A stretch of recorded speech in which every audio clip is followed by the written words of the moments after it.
The big story tonight, Depot done deal. The iconic Michigan Central Station now owned by the Ford Motor Company in a historic sale with billionaire family the Morouns. The iconic 104-year-old building will be adorned by the automaker's blue oval. Ford is expected to announce future plans for the station on June 19th. The depot once handled all of Detroit's passenger rail traffic and opened in 1914. It was also designed by the same architect as New York City's Grand Central Station. Jim Kurtzner is live tonight at the iconic landmark with a behind-the-scenes look at how this all came about, talking with the man in the middle. Jim?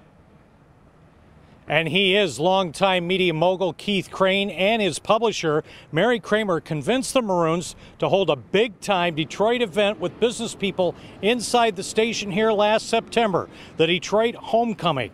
That's what started the talks between Ford and the Morouns. And I thank Keith Crane for hosting Homecoming Detroit at the Depot in the fall of 2017. He turned the train station into a magnificent, beautiful icon. Here's the event, the Detroit Homecoming, over 3 days with 500 people. The wild hope was somebody here would consider this building worth developing.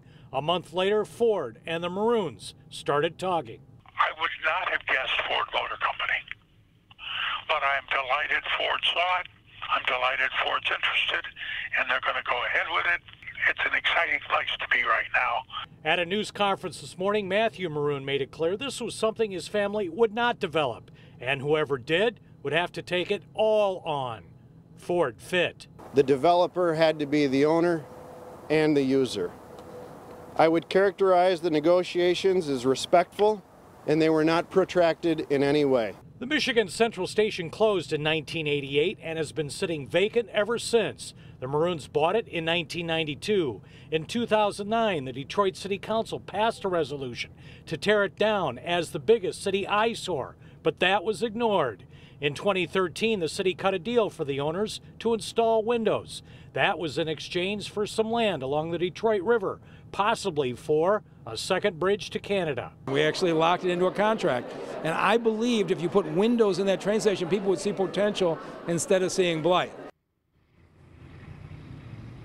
The purchase price terms have not been disclosed. Next hour at 6, the major components the mayor is not discussing. Ford officials will hold their own news conference a week from tomorrow out here to discuss the plans in detail. For now, all we know is likely hundreds of jobs tied to Ford's electric and self-driving cars of the future. Live in Corktown, Jim Kurtzner, 7 Action News. Some exciting times ahead there in Corktown. Jim, thank you. And our big story coverage continues on our website, WXYZ.com. There you'll find a photo gallery inside the Michigan Central Station.